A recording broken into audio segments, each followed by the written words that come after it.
네, 오늘 우리가 함께 볼 말씀은 이 빌립보서 마지막 내용입니다. 마지막 장의 마지막 내용인데요. 그 첫 번째 내용에 대해서 함께 이야기할 때 그 화해와 연합에 대한 권면으로 시작하는 것을 볼 수가 있습니다. 이미 앞서 2장과 3장의 내용을 통해 여러 가지 권면들이 있었었지요.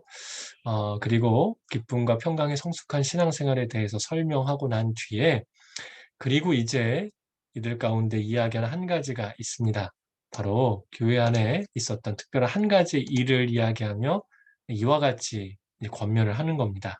2절과 3절입니다. 내가 유오디아에게 간청하고 순두계에게 간청하니 주 안에서 같은 마음을 가지십시오. 그리고 나와 멍에를 같이 한 진실한 동역자여 내가 당신에게도 부탁하는데 이 여인들을 도우십시오. 이들은 클레멘토와 그 밖에 내 동역자들과 함께 복음을 위해 나와 함께 다름질하던 사람들이며 그들의 이름이 생명책에 기록돼 있습니다.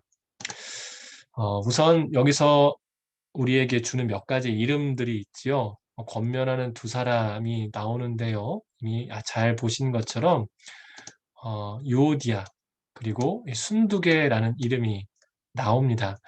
여러분 우리가 생각해야 될 한 가지가 있어요. 권면과 책망이 있다고 해서 그 사람과의 관계를 끊는 것은 절대 아니라는 것입니다.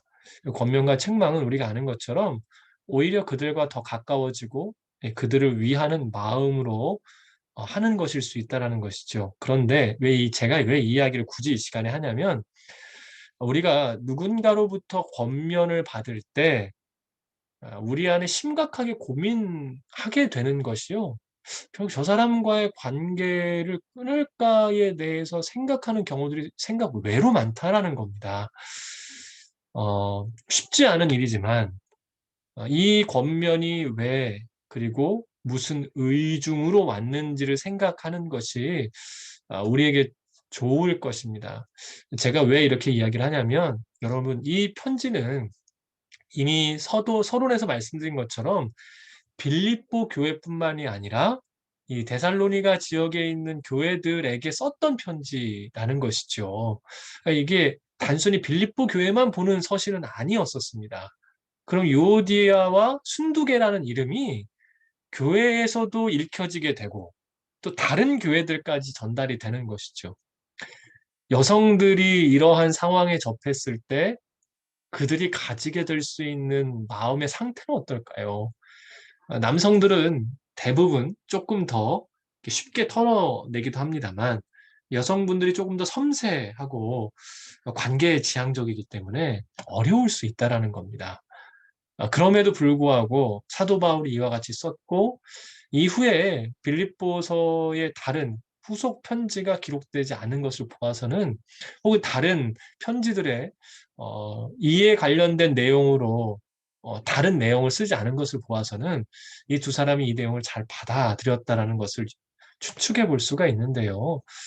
어, 여러분 이 부분을 잘 생각해 주시고 우리가 함께 그리스도 안으로 나아갈 수 있는 모습이셨으면 좋을 것 같아서 내용을 보기 전에 먼저 말씀을 드립니다. 사도 바울이 그들 가운데 이야기했던 이유는 그들이 귀한 동역자였기 때문입니다. 하지만 둘 사이에 불화가 있었다라는 것이죠. 그래서 화목할 것을 이야기를 합니다. 이 빌립보 교회는 우리가 아는 것처럼 루디아라는 이 자주장수, 옷감장수였었죠. 2000년 전에 옷감장수는 굉장한 부자였었습니다. 그것도 여성이 했다라는 것은 아주 특별한 일이었었죠. 이 여성에 의하여서 세워진 빌립보 교회. 그러니 아무래도 여성의 역할들이 교회 내에서 강조될 수밖에 없었을 것이고요. 이 교재에 나와 있는 것처럼 중요한 인물이었을 것입니다. 자, 그래서 사도 바울이 원했던 것은 무엇인가?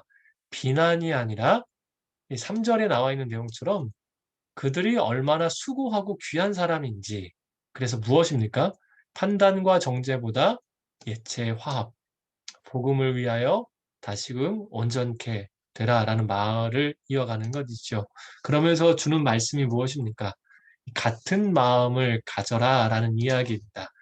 이 마음을 가지라라는 표현을 보게 되면 이 마음에 고삐를 매다, 뭐 재갈을 먹이다, 마음을 조여매고 어쨌든 뭐 이렇게 겸양, 겸손, 화목 그런 마음을 가지라라는 것인데요. 여기서 여러분 이 마음을 가지라 이미 예습하신 분들은 보셨겠습니다만 이 마음을 가지라라는 이 표현이 딱 떠오르게 하는 말씀이 있죠. 예, 2장 5절입니다. 2장 5절에 보면 곧 그리스도 예수의 마음이니 이 마음을 너희 안에 품으라 곧 그리스도 예수의 마음이니 라고 했던 그 마음을 의미한다고 볼 수가 있습니다. 그래서 이미 앞서서 1절부터 5절까지 말했던 그 최종의 그리스도의 마음을 품을 것을 이야기하면서 권면하고 있는 중입니다. 자, 1절부터 5절까지 다시 볼까요? 그러므로 그리스도 안에 무슨 격려나 사랑의 무슨 위로나 성령의 무슨 교제나 무슨 자비와 긍휼이 있거든 같은 생각을 품고 같은 사랑을 나타내며 한 마음으로 같은 것을 생각함으로 내 기쁨을 충만하게 하십시오. 무엇을 하든지 이기심이나 허영을 하지 말고 서로 겸손한 마음으로 다른 사람을 자기보다 낮게 여기십시오. 여러분은 각자 자신의 일을 돌아볼 뿐더러 다른 사람의 일도 돌아보십시오. 자, 그러면서 5절에서요. 여러분 안에 이 마음을 가지십시오. 품으십시오. 이것은 그리스도 예수 안에 있었던 마음이기도 합니다. 자, 마음을 가지라는 얘기 조금만 더 하겠습니다. 프로네인이라는 단어인데요. 이 프로네인이라는 이 단어, 너희 안에 이 마음을 품으라, 가져라 라고 이야기했었을 때 이 단어는요, 단순히 어떠한 생각을 그냥 받아들이는 것이 아니라 어떠한 일을 할 때에 전반적으로 느껴지게 되는 그 생각의 사고의 총칭을 의미를 하는 것입니다. 그래서 어떤 한 목회자분의 제가 이 설교집을 봤었을 때 이렇게 표현하더라고요. 빌립보서에서 가장 중요한 단어, 가장 중요한 동사가 프로네임. 당연하죠. 2장 5절에서도 표현하고 있는데요. 그래서 여인에게 너희들 같은 마음으로 화해해 라는 뜻이 아니라는 거예요, 여러분. 니네들 서로 틀어진 마음 가졌으니까 좋은 마음 가져야지 이렇게 얘기하는 것이 아니라는 겁니다. 이미 2장 2절 읽었었죠? 다시 한번 볼까요? 2장 2절이요. 자, 보십시다. 같은 생각을 품고 같은 사랑을 나타내며 한 마음으로 같은 것을 생각함으로 그러니까 이게 단순히 틀어진 마음 고쳐서 좋은 마음 먹어라가 아니라 모든 과정 안에서 다시금 생각의 전체적인 줄기, 그다음에 마음의 태도와 가짐들을 다시금 잘 가져가기를 이야기하고 있는 것이죠. 자, 그러면서요, 어, 여러분들이 복음에 합당하게 생활하기 위하여 그동안 애쓰고 수고하며 노력했던 그 마음의 자세와 틀, 그거 느끼고 생각함으로 동역자가 됐지 않습니까? 그러니까 이전에 복음을 위하여서 생각하고 느끼고 수고하고 애썼던 그 동역자였을 때의 마음을 다시금 가져서 한 마음이 될 것을 이야기한다라는 것입니다. 자, 그러면서 아까 그 읽었던 우리 본문에서요. 2절 주 안에서 같은 마음을 품어라. 3장 2절에서 보게 되면 주 안에서란 쓴 이유는 2장 5절과 같이 그리스도께서도 이 땅에 오셔서요. 프로네인 하셨다라는 겁니다. 그리스도도 이 땅에 오셔서 십자가 지시기까지 단순히 십자가 져야지라는 게 아니라 이 땅에 사시면서 십자가를 향하여 나아가시며 당신이 우리의 화목제물이 되시고 생명이 되시기 위하여 가지셨던 모든 생각들의 과정과 절차들을 이 여인들도 따라가야 된다라는 것을 이야기하고 있는 중입니다. 사랑하는 여러분, 우리에게 정말 중요한 것은 단순히 좋은 마음을 가지라는 것이 아니라 그리스도가 이 땅에 오셔서 복음의 결정체가 되신 것과 같이 그 모든 과정들의 마음을 다시 회복하면 반목하였던 것이 화목해질 수 있다는 것이죠. 지금 이들이 그럼 어떻다는 겁니까? 그리스도가 가지셨던, 생각하셨던 그 생명을 내어주신 그 길을 걷는 모든 과정의 생각들. 그래서 이들이 복음을 위해 살았던 생각들을 저버리고 복음이 아닌 다른 것들의 마음이 빼앗겼기 때문에 반목할 수밖에 없다는 겁니다. 예. 그 생각의 방법, 생각의 틀, 생각의 지향점, 이 모든 것들을 회복하면 두 사람이 주 안에서 온전해질 수 있다는 것이죠. 자, 계속해서 그 다음 내용, 교재 내용들을 보겠습니다. 교회 안에서의 문제는요, 대부분 이 불화와 갈등이 많죠. 그래서 공정한 처리가 중요한데요. 먼저 말씀드리고 싶은 것이 있습니다. 이 공정한 처리라는 게 여러분, 실질적으로 이야기를 하면 어느 쪽이 맞느냐를 따지는 것은 아닙니다. 만약에 교회가 어느 쪽이 정확하게 맞다라고 따지기 시작하면 일반적으로 이익 집단의 모습을 혹은 정치 집단의 모습을 갖기가 굉장히 쉽습니다. 여러분, 교회의 목적은 무엇입니까? 그리스도가 보여주신 그 사랑을 따르는 것이 교회의 목적입니다. 그 사랑을 통하여 무엇을 이룹니까? 그리스도가 우리와 하나 되시기 위하여 죽으셨던 것처럼 우리는 하나됨을 이루는 것이 교회의 목적입니다. 그리스도가 머리이시고 우리가 지체가 되어 그리스도 안에서 하나됨을 이루는 것, 사랑으로 하나 되는 것이 교회의 목적입니다. 그것이 우리의 목적이 되어 갈등에 접근해야 되지, 문제 자체에 대한 해결점을 위하여서 문제를 접근하기 시작하면 이익 집단과 정치 집단의 모습이 됩니다. 그럼 교회가 아니라 사회가 되는 겁니다. 잘 기억해 주십시오. 교회의 공정함은 오늘 우리의 목적이 교회가 왜 모였는지, 그리스도가 왜 십자가에서 죽으셨는지를 알고 그것이 중심이 되어 오늘 우리가 교회로서 살아가야 된다는 겁니다. 가정도 마찬가지입니다. 가정의 불화가 왜 일어납니까? 옳고 그름에 대한 문제로 접근하기 시작하면 여러분 그 이견이 좁혀지지가 않죠. 저도 경험했고 아마 이곳에 계신 많은 분들도 경험하셨을 것이라 생각합니다. 가정의 목적은 가정이 교회라면 그리스도 안에서 하나됨이 목적이어야 됩니다. 그러면 그 하나됨을 위해서 뭘 해야 될까요? 우리에게 주시는 주님의 음성과 말씀들이 있습니다. 그것을 쫓아가야 되고 주님이 프로네인 하신 것처럼 우리도 교회의 현장, 그것이 가정이 됐던 공동체가 됐던 교회라 여기게 하시는 모든 지경이 되었던 그것을 주님의 프로네인으로 주님이 우리를 위하여 십자가 지셨던 그 과정의 복음의 모습들로 살아가는 것이 중요하다는 것이죠.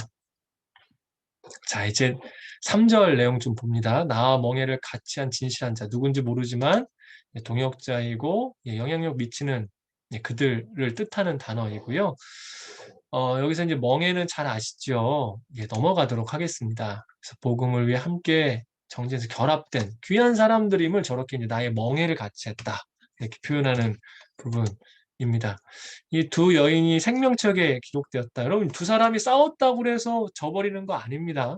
그래서 이 두 사람이 주님 앞에 여전히 귀하다라는 것 이야기해주고 싶어서 그랬습니다. 계속 함께 하자. 특별히 이 생명책은 묵시문학, 그러니까 뭐 계시록, 다니엘 이런 쪽에 쓰여지는 표현인데 그들 안에 이미 하나님께 선택하신 자들이다. 그런 사람들이 주님 안에서 같은 생각, 프로레인 해야 되지 않겠냐라고 이야기하면서 권면했다라는 것이지요. 특별히요, 우리가 그 함께 한다라는 이 표현을 이야기를 하면서 제가 좀 그 아까 3절에 멍에를 같이 한 자라는 그 표현을 쓰면서요, 한 가지만 좀 얘기하고자 합니다. 우리가 사람들과 함께 할 때는요, 대부분 여러분 무엇으로 여러분들 맺어져 있으십니까? 이해관계라는 네 글자로 대부분 맺어져 있습니다. 어디를 가든 이해관계의 첨예함으로 묶여져 있지요. 어떻습니까? 그곳에 가장 이해관계에 가장 첨예화된 곳이 직장입니다. 그래서 직장 생활에 피곤합니다. 평안이 없고요. 안식이 없습니다. 가정에서 편안함을 누리는 이유는 여기는 이해관계가 아니기 때문입니다. 그래서 우리가 서로가 서로에게 편안하고 평강을 주는 관계가 되기 위해서는 이해 득실을 따지지 않는 관계로 살아가는 것이 정말 중요합니다. 교회는 어떤 관계여야 되는가? 멍에를 같이 매어 이해관계가 아닌 복음을 위하여 한 목적을 위하여 같이 모여야 되는, 이해가 목적이 아닌 타산이 목적이 아닌 오늘 우리가 진정으로 주님의 복음을 위하여 하나 될 때 교회는 온전한 평강과 그 은혜 가운데 함께 있고 이 동역자로서 살아갈 수 있게 된다는 것입니다. 자, 계속해서 내용 함께 보도록 하겠습니다. 두 번째, 기쁨과 관용에 대한 권고인데요. 4절 말씀 계속해서 함께 읽습니다. 주 안에서 항상 기뻐하십시오. 내가 다시 말합니다. 기뻐하십시오. 두 번 이야기했다라는 건 이제 기억하시죠? 그 굉장한 강조라는 것입니다. 자, 그러면서 뭐 정말 기뻐해야 된다라는 실천적 권면도 들어갔다는 건데요. 주 안에서라는 것은 주님 의지해라. 그리고 재림의 영광에 대한 소망이 있어야 된다.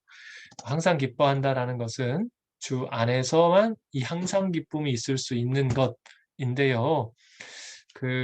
뭐 우리 교재에 보면 이게 이제 신앙의 지표라는 것이죠. 하나님의 우리를 향한 뜻이라고 이야기하는 데살로니가전서 5장 16절, 18절에 나와 있는 항상 기뻐하라, 쉬지 말고 기도하라, 범사에 감사하라. 이 세 가지가 우리 신앙의 지표이고 사도 바울은 여전히 빌립보서에서도 빌립보 교인들에게도 이것을 이야기하고 있다라고 이야기를 합니다. 기쁨에 대한 이야기 잠깐 좀 나누도록 하겠습니다. 지난주에도 말씀드렸는데요.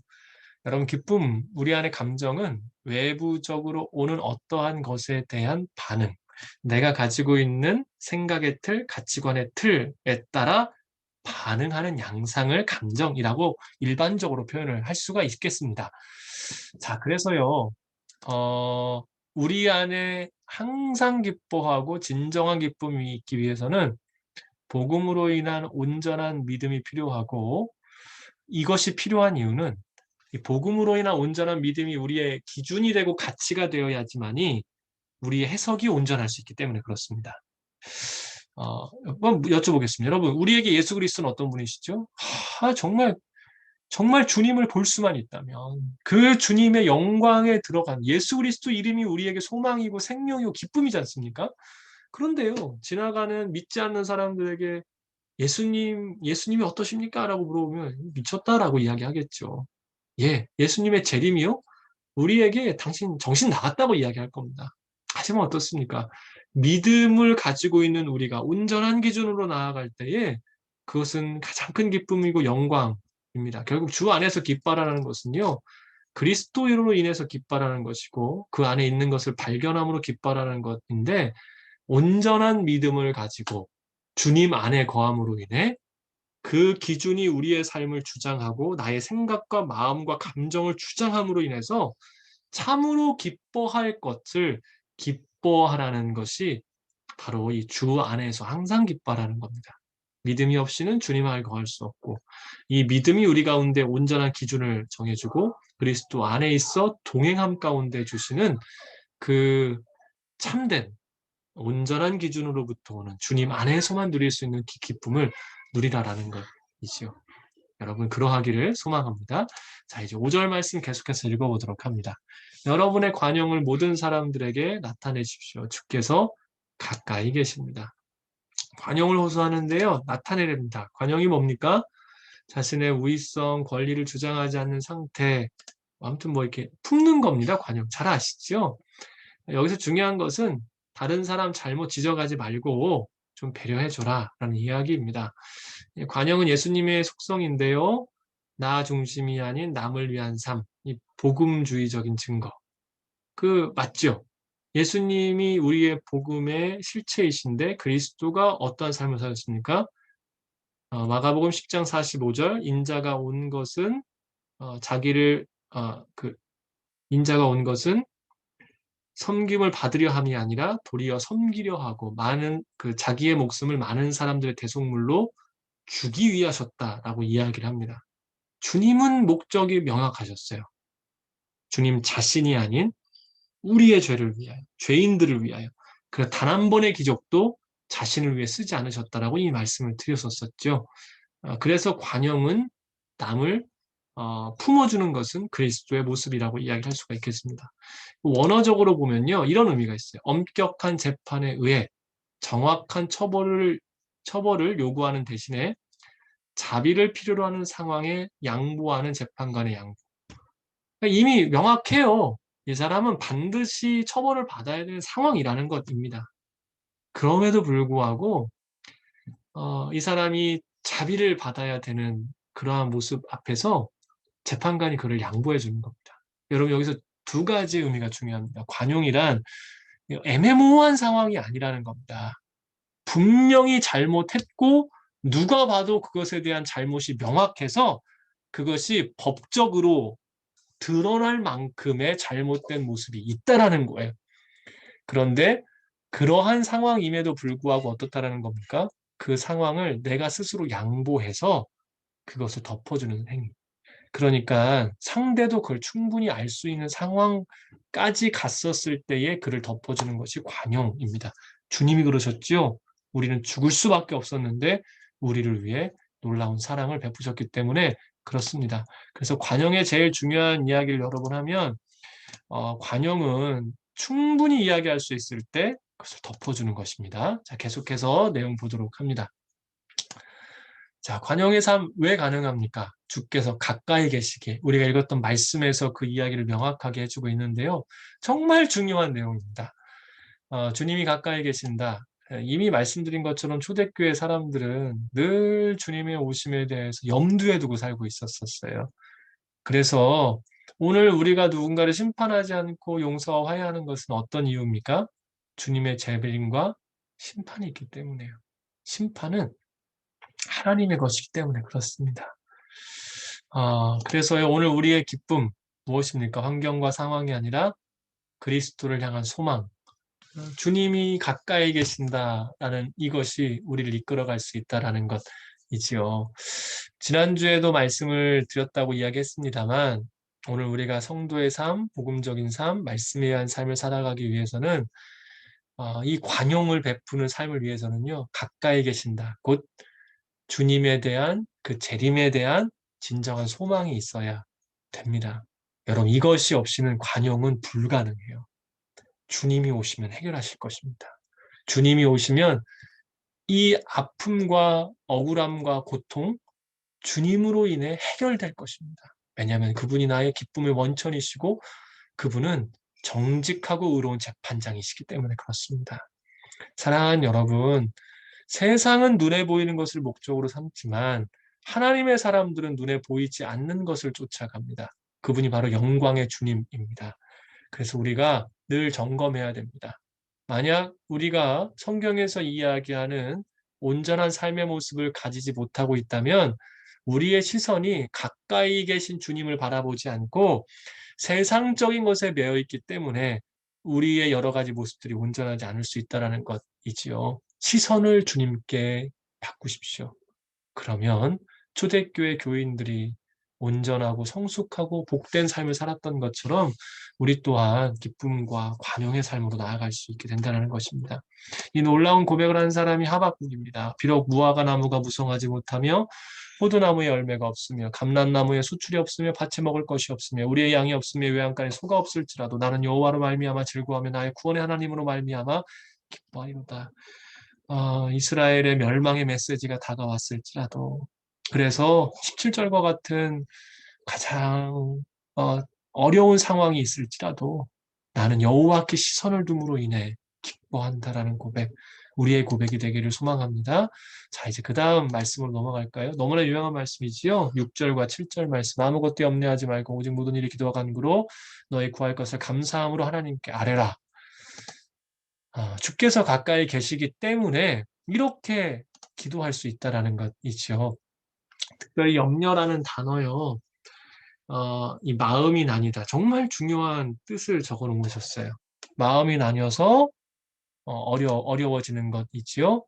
마음이 나뉜다라는 것을 성도의 입장에서 보면 주님께만 고정되어야 될 시선이 마음이 쪼개어져서 어디로 자꾸 향한다는 겁니까? 현실, 환경. 그래서 감정의 요동함이 일어나기 시작하면서 주님을 바라보지 못하게 하는 것이 염려라는 것입니다. 그래서 주님은 하나님께서는요, 구약에서부터 계속해서 섞여 뿌리는 거, 두 가지, 이런 거 굉장히 싫어하셨어요. 오직 하나님. 왜냐하면 그것이 살 길이고 우리를 온전케 하기 때문입니다. 염려에 대한 이야기 좀 하겠습니다. 이 마음 나눔이라는 이 단어, 마음이 나뉘는 단어 너무 중요한데요. 예, 이 이야기의 핵심은 앞서 말씀드린 것과 똑같습니다. 결국 인생이란 시선을 어디에 두느냐의 문제라는 것입니다. 하나님께 눈을 맞추지 못한 인생은 어느 때든지 누구든지 염려와 걱정에 빠질 수밖에 없습니다. 그래서요, 마지막 날을 말씀해 주셨던 예수 그리스도의 말씀을 담은 이 누가복음 21장의 특별히 34절은 마지막 때, 재림의 때를 이야기하며 이렇게 표현하십니다. 너희는 스스로 조심하라. 그렇지 않으면 방탕함과 술 취함과 생활의 염려로 마음이 둔하여지고 뜻밖의 그날이 덕과 같이 너희에게 임하리라. 보십시오. 스스로 조심하라. 그렇지 않으면 방탕함과 술 취함과 그다음 제가 뭐라고 말씀드렸는지 기억나세요? 이 행활의 염려로 마지막 때는 깨어 있어야 되고요. 민감해야 됩니다. 그런데 방탕함, 술 취함 우선 뭐 할 말이 많습니다만 넘어가고요. 여기서 예수님께서 주셨던 말 생활의 염려. 염려로 인해 오는 게 뭡니까? 마음이 둔하여지고 뜻밖의 그날이 덧과 그날이요, 여러분. 우리에게 영광의 날이 되어야 되고 그날이 우리 가운데 가장 기쁜 날이 되어야 되고 우리 소망의 날이 되어야 되는데 그날이 덧과 같이 임할 것이라고 이야기를 해요. 염려는 마음을 둔하게 합니다. 마음이 쪼개어졌는데 어떻게 민감할 수 있겠습니까? 주님 가까이 계십니다. 염려로 인해 재림의 날을 갈망하지 못하게 하므로 사탄은요 우리로 하여금 덫에 걸리게 만들어요. 제가 사단의 별명 말씀드렸던 거 기억나십니까? 틈을 벌리는 자. 틈을 자꾸 벌려요. 그래서 마음을 나뉘게 만들어요. 염려로 인하여 둔하게 만들어서 우리로 하여금 주님을 갈망하지 못하게 합니다. 심각하게 생각해야 됩니다. 그래서 우리가 해야 될 일이 뭡니까? 주에도 한번 다시 말씀드립니다만 교재를 통해서요. 마태복음 11장 28절 수고하고 무거운 짐진 자들아 다 내게로 나와. 주님께 맡겨야 돼요. 주님께 맡기는 일을 하지 않으면 여러분 어떻게 인생이 염려하지 않을 수 있겠습니까? 주님께 맡기는 것 외에는 염려를 줄일 수 있는 방법이 어느 누구에게도 없어요. 여러분, 그래서 염려를 맡기는 방법 뭡니까? 그게 결국에는 기도, 말씀, 찬양 외에는 없죠. 이 시간이 우리를 살립니다. 이렇게 이야기를 하다 보면 특별히 염려를 정말로 맡겨야 되실 분들이 저도 그랬습니다만 이런 질문을 해요. 정말 그게 효과가 있을까요? 기도했는데 없는 것 같아요. 제가 다르게 여쭤보겠습니다. 그 외에 다른 방법이 혹시 있으십니까? 여러분 없어요. 그러면 하십시오. 이 외에 방법이 없다면 붙잡으십시오. 이미 신앙의 수많은 선진들, 우리 곁에 있는 주를 끝까지 바라봤던 사람들이 그 은혜를 누렸습니다. 염려가 다가올수록 염려 상황이 우리 가운데 어려울수록 생명을 내어주실 만큼 사랑하신 주 앞에 힘을 다해 나아가면 결국 우리를 온전하게 하십니다. 아뢰십시오. 중요합니다. 자, 그래서요, 아무것도 염려하지 말고 아뢰라. 예, 계속 아뢰야 된다. 계속 아뢰야 된다. 그렇죠, 여러분. 아뢰는 거, 이거요, 현재 명령형인데다가 지속적. 현재 명령이기 때문에 계속해서 해야 된다라는 것을 의미한다라는 것이지요. 자, 그럼 7절 보십시오. 그리하면 모든 지각에 뛰어난 하나님의 평강이 그리스도 예수 안에서 너희 마음과 생각을 지켜주실 것입니다. 표시를 미처 안 했는데요. 제가 개인적으로 정말 좋아하는 이유입니다. 마음과 생각을 지켜주실 것이다. 저는 이 6절과 7절의 하이라이트가 여기 있다고 봅니다. 이게 가장 놀랍습니다. 여러분, 상황이 바뀌는 것은요. 일시적일 수 있는 가능성이 너무나 커요. 그래서 상황의 바뀜으로 인해 안정을 누리는 사람은 비슷한 상황이 연출이 되면 또다시 넘어집니다. 그런데 마음과 생각의 변화를 경험한 사람들은요. 비슷한 상황이 와도 넉넉합니다. 하나님이 위대하시군요. 세상은 좀 상황 좀 바꿔보라고 이야기를 해요. 근데 하나님, 우리를 지으신 하나님은 우리를 너무나 잘 아시기 때문에 너희의 마음과 생각을 바꿔줄 것이다라고 하죠. 할렐루야. 정말 놀라운 말씀입니다.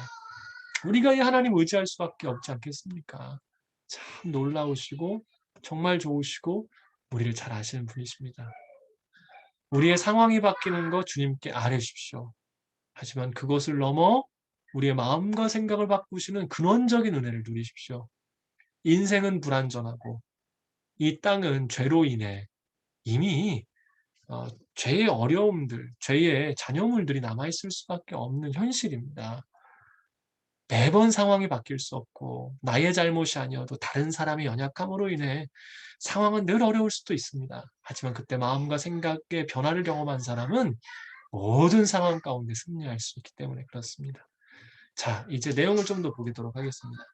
그래서 우리 교재에서 힘주어 이야기하는 건 뭡니까? 하나님의 평강이 임하여서 마음과 생각을 주시거든요. 하나님의 평강에 좀 강조점을 찍었는데요.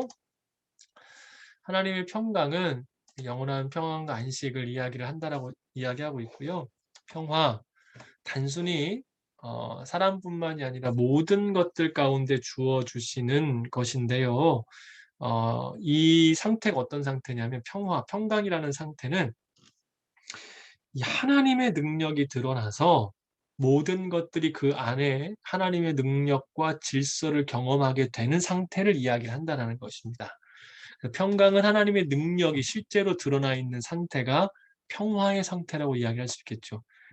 저는 개인적으로 그게 우리의 마음과 생각 가운데 드러나는 것이 가장 좋다고 생각하는 사람인데, 어찌되었건 하나님의 질서, 하나님의 섭리가 하나님의 능력 가운데 드러날 때 평강을 누립니다.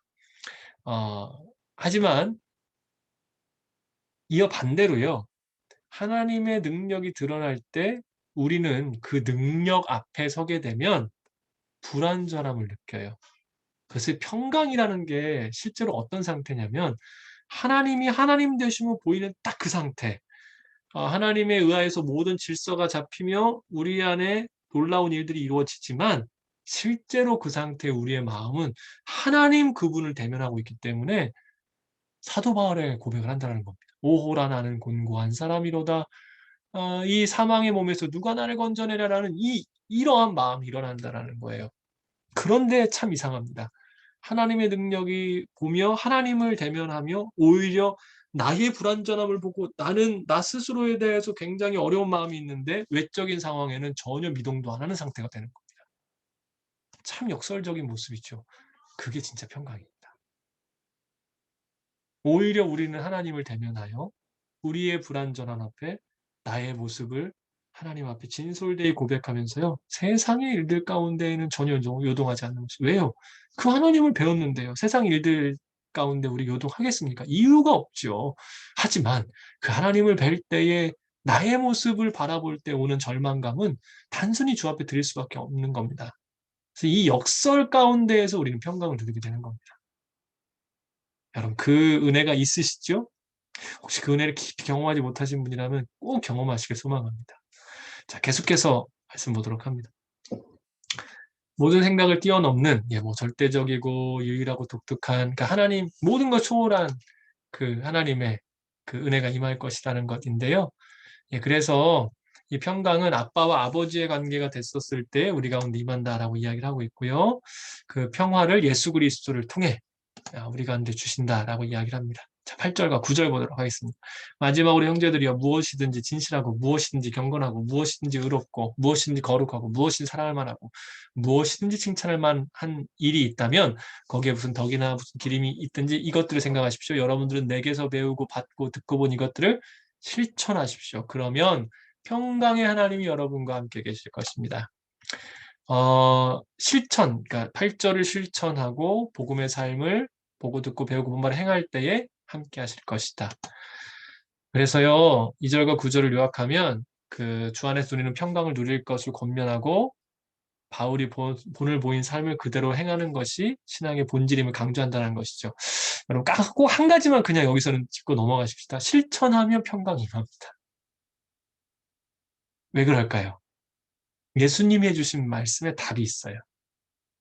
말씀을 듣고 행하지 않는 자는 어디 위에 집을 지은 사람들이라고 이야기합니까? 모래 위. 하지만 말씀을 듣고 행하는 사람들은 어디 위? 반석 위. 자, 어디에 집을 지어야 평강이 있겠습니까? 네, 답이 나오셨죠. 실천하십시오. 그래야 진짜 평강이 옵니다. 그 실천의 시간에 하나님의 능력이 임하고 그 실천의 시간에 하나님을 보며 사도 바울의 그 하나님 앞에 드렸던 철저한 자기 낮춤의 고백이 있게 되고요. 그러면서 우리는 세상 앞에서 평강을 누리는 사람이 되는 겁니다. 자, 6절과 7절의 요약이 우리 교재에 나와 있는데요. 좀 중요한 내용들이 많아서 제가 좀 이 부분을 일부러 좀 적어 놓았습니다. 자, 보도록 하겠습니다. 지속적인 걱정을 중단하고 모든 일에 기도와 간구를 해라. 중요합니다. 예, 아무튼 기도와 간구로 나아가시는 중단이 안 되시더라도 기도와 간구로 나아가시는 게 첫 번째예요. 안 하는 것보다 하는 게 훨씬 낫고 올바르게 하시면 가장 좋습니다. 자, 예배와 개인적인 간구는 신앙의 필수적인 요소이기 때문에 여러분 정말 염려가 된다면 기도하셔야 됩니다. 저에게 하는 얘기입니다. 실제로 우리는 염려가 많지 기도가 많지 않아요. 가장 중요한 포인트입니다. 이거 하면 그 다음은 이루어집니다. 쏟아 놓으십시오. 염려가 되면 염려를 쏟아 놓으십시오. 염려를 중단하는 게 어렵거든요. 우선 쏟아 놓으십시오. 그리고 중심을 쏟아 놓으시면 됩니다. 제가 여기서 자주 말씀드리는 거 한 가지 있죠. 염려되는 일이 있으면 우리는 자꾸 소원만 이야기해. 하나님 저거 해결해 주 그거가 먼저가 아닙니다, 여러분. 왜 내가 힘든지, 왜 어려운지, 왜 내 마음이 아픈지를 쏟아 놓으셔야죠. 그래야 비워져서 주님께 오지. 내 마음에 이것은 다 끌어안고 있으면서 될 일들만 소망하고 있으면 여러분 이 안에 새로운 것이 임하겠습니까? 그럴 수가 없습니다. 쏟아 놓으시고 맡기시고 중심을 들이시고 이 일을 먼저 하셔야 됩니다. 염려보다 기도가 더 많아야 됩니다. 자, 감사함으로 구하라는 건데요. 감사는 신뢰이기 때문에 감사로 구해라 라고 이야기를 합니다. 그래서 예, 그 감사가 없으면 자꾸 불평과 불만을 향하기 때문에 그렇고요. 이게 결과가 아니라 결과를 향해 나아가는 첫 걸음입니다. 그러니까 제가 드리고자 하는 말씀은 우리 안에 있는 중심, 어려운 마음을 쏟아놓으실 때 그때 할 수 있는 감사가 있잖아요. 이렇게 기도할 수 있음에 감사하실 수는 있죠. 예, 그렇게 한 걸음이나 나아가시면 좋겠습니다. 자, 그리스도 안에 거하는 신앙, 이제 6절과 7절 안에 이 그리스도 안에라는 표현이 나오죠. 이 믿음으로 주님과 함께 있어서 뭐 이런 이야기들이 있는데요. 여기서 중요한 것은 뭡니까? 뭐든지가 뛰어난 그리스도 안에서 너희 마음과 생각을 지키실 것이다. 그러니까 우리가 주님께 나아간다는 것은 결국 이 중심이 주님께 있음을 고백하며 나아가야 된다는, 예, 삶의 주인 중심이 예수 그리스도라는 것을 고백하는 것이 필요하다라는 것입니다.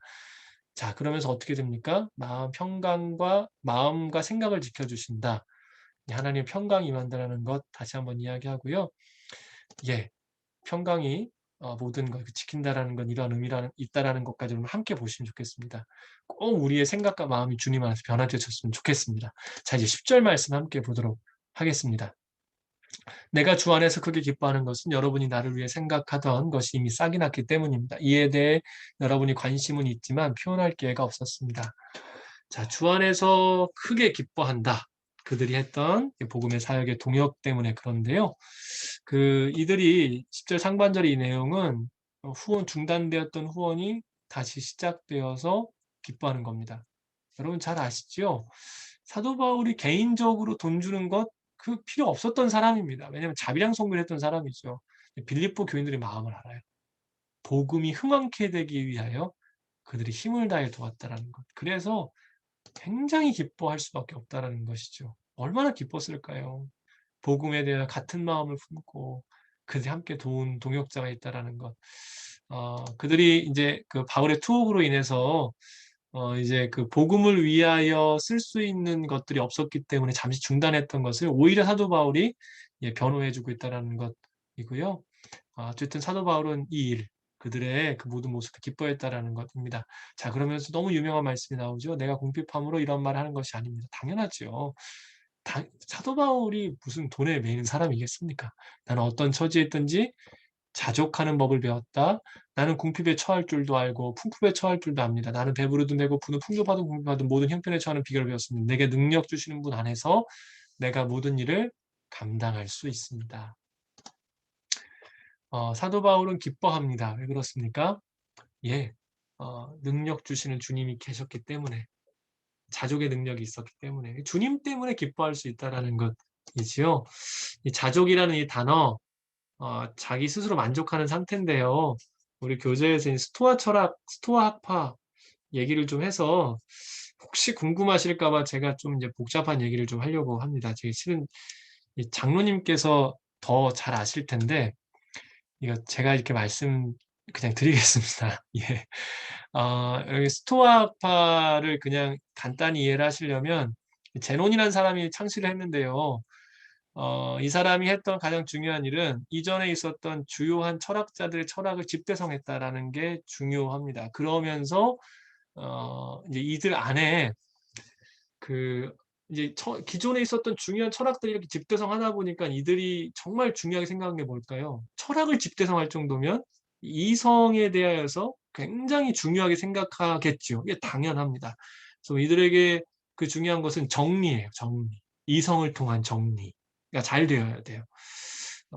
그래서 이들에게 뭐 소크라테스 굉장히 중요한 사람을 생각했고요. 플라톤의 이데아, 아리스토텔레스의 형상이라는 단어, 예, 뭐 괜히 말씀드렸나요? 중요한데요. 물리적인 것은 법칙에 따라서 육체적인 것들로 정리를 하고 정신적인 것은 윤리와 도덕의 범주에서 정리를 해내고 막 이렇습니다. 이게 막 정리를 하면서 이들이 한 가지 중요하게 생각했던 것은 동물과 사람의 차이가 뭘까? 이를 이야기를 합니다. 그럼 뭡니까? 여러 가지 차이점이 있지만 이들이 이야기했던 것은 이성이라는 겁니다. 동물에게는 이성이 없고 사람에게는 이성이 있다. 그래서 사람에게 가장 중요한 건 이성이고 이성을 따라 우리는 이미 주어졌던 많은 철학들의 내용을 따라 정리된 삶을 살 수 있어야 된다. 그게 바로 가장 중요한 덕이다.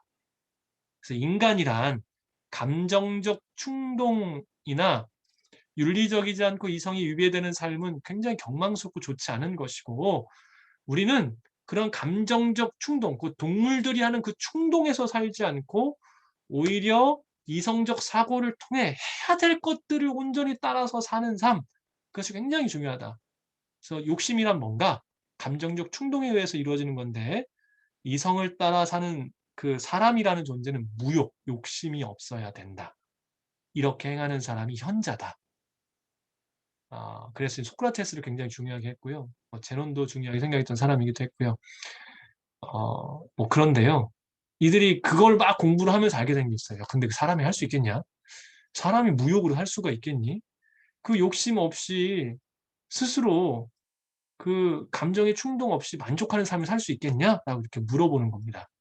제논이 추앙받았던 이유가 이 무욕의 끝에 가서요. 단식해서 결국 죽습니다. 그러니까 인간의 가장 기본적인 욕구인 모든 욕구들을 다 잠재우고 식사, 음식에 대한 욕구마저 거부하면서 단식해서 죽습니다. 그러니까 제논을 높이는 겁니다. 그럼 여쭤볼게요. 이들이 하고자 했던 생각의 흐름들이 참 놀랍죠? 그런데 이들의 길이 올바를까요? 이들 스스로도 할 수 없는 걸 설정을 해놓고 그 길로 가고자 했어요. 올바를까요? 올바르지 않습니다. 그래서 오늘 사도 바울이 자족이라는 단어를 쓰면서요. 내게 능력 주시는 자 안에서 예수 그리스도 안에서 할 수 있다라고 이야기를 하는 겁니다. 김진흥 목사님께서 일전에 이런 얘기를 하신 적이 있어요. 세상에 기라는 것이 실제로 있는 것 같대요. 그러면서 이분이 원래 불교에 굉장히 심취하셨던 분이시잖아요. 이 기를 연구하는 사람들을 보면 뭔가의 기를 만들어내는 것 같아요. 그래서 뭐 특별한 현상들이 나타난답니다, 실제로. 아주 오랫동안 연마한 사람들을 보면 이 사람들은 온 우주에 있는 기를 모으기 위해서 평생을 수련해서 특별한 일들을 한두 가지씩을 한다라는 거죠. 이 사람들 대단하지만 안타깝대요. 왜냐하면 그 우주에 있는 길을 모으기 위해서 평생을 절제하고 노력하고 정말 애를 써서 무언가를 모으는데 그 우주를 지으신 분이 누구냐라는 겁니다. 그 우주를 이끄시는 분이 누구냐라는 겁니다. 그 온 우주를 다스리시는 분이 누구냐라는 겁니다. 그래서 성도는 우리 스스로 길을 모으는 사람이 아니라 성령의 도우심을 받아 성령 충만함으로 살아갈 때 그들이 평생을 해도 이루지 못하는 일을 성령 충만을 통해 이룰 수 있다. 성도는 성령 충만이 중요하다. 여러분, 이 성령님이 누구를 통해서 오셨습니까? 예수 그리스도요. 사랑하는 여러분, 그래서 내게 능력 주시는 분, 능력 주시는 자 안에서 모든 것을 할 수 있습니다. 마태복음 11장 29절에 보면 주님 이렇게 말씀하시죠. 나는 온유하고 겸손하니 내게로 와서 내게 배우라. 나의 멍에를 메고 내게 배우라라고 이야기를 하십니다. 세상은 스스로 무언가 길을 찾기 위해 찾아가지만 안 된다라는 걸 알고도 가요. 하지만 예수 그리스도 안에는 답이 있고 그분을 쫓아가는 사람들은 그 안에서 자족하며 모든 것을 감당할 수가 있게 됩니다. 오늘 그래서 사도 바울이 어떤 표현을 씁니까? 자족이 그리스도께 있고 배웠다. 배웠죠. 이미 마태복음 11장 29절을 통해 내게로 와서 배우라라는 그 말씀을 통해 배웠다라는 것입니다. 그리스도께서 가르쳐 주셨기에 배운 겁니다. 성령께서 오늘도 역사하시지 않습니까? 자, 그래서요, 사도 바울은 모든 영적인 능력으로 이 감당할 수 있다라는 것은요, 초월적 능력이 막 임하는 게 아니라 영적인 기쁨을 대처할 수, 마음과 생각이 바뀌는 겁니다. 얼마든지 우리는 할 수 있습니다. 자, 계속해서 내용을 좀 보도록 하겠습니다. 자, 14절, 15절 말씀인데요. 여러분이 내 환난에 참여하였으니 잘했습니다. 빌립보 사람들이여, 여러분이 알다시피 복음 전파 활동 초기에 내가 마케도니아를 떠날 때 나를 위해 주고받는 일에 동참한 교회는 오직 여러분밖에 없습니다. 감사할 수밖에 없는 표현이죠. 사도 바울이 그 마음을 표현합니다. 그 14절에 우리말 성경에는 없는데요. 개역개정에도 있고 원어에도 보면 그러나는 단어가 있습니다. 근데 원어를 보면 그럼에도 불구하고라는 표현으로 쓰여져 있습니다. 그럼에도 불구하고 내가 이러한 자족할 수 있음에도 불구하고 후원 없이도 자족할 수 있지만 후원해 주셨기에 더 감사하다라는 표현을 씁니다. 여기 환란이라는 단어는요. 종말에 나오는 묵시록적인 표현인데 복음을 통해 겪는 육체적인 고난을 뜻하고 있고요. 자, 15절 봅니다. 15절에 복음 전파 활동 초기에 마게도니아를 떠날 때라는 표현을 보면서 이 사도 바울이 이 데살로니가 베레아 아덴으로 뭐 이동했다라는 것을 여기에서도 뭐 표현하고 있다라는 것을 보여주는 단어라고 볼 수가 있고요. 자, 16절 봅니다. 내가 데살로니가에 있을 때도 여러분은 한두 번 내가 필요한 것들을 보내어 주었습니다. 내가 선물을 구하는 것이 아닙니다. 오직 여러분의 봉사의 열매가 풍성하기를 바랍니다. 나는 지금 모든 것이 풍족하고 넉넉합니다. 여러분에게 온 에바브로 디도를 통해 받은 것으로 풍족한 이것은 하나님께서 기뻐 받으실 향기로운 재물입니다. 사도 바울은 받은 은혜, 받은 것에 대하여 감사할 줄 알고 그들에게 진정으로 필요한 것, 맺혀져야 될 것을 간구하고 축복했고요. 자신의 모습을 바라보며 이 모든 것이 이제 하나님께서 받으실 만한 것이다라는 표현으로 그들의 마음과 그들의 중심을 같이 기뻐해주고 있는 모습을 볼 수가 있습니다. 자, 뭐 데살로니가 있을 때 한두 번이라는 표현을 보면 그곳에서 오랫동안 머물러 있었다. 이때 빌립보 교회가 도움을 줬다라는 것으로 이해할 수가 있고요. 빌립보 교회 모든 것은 사람에게가 아닌 하나님께 드리는 것임을 사도 바울도 알고 그것을 표현하고 있는 모습이라고 볼 수가 있습니다. 뭐 이미 축복과 소망의 선포 계속해서 하고 있는 걸 볼 수가 있고요.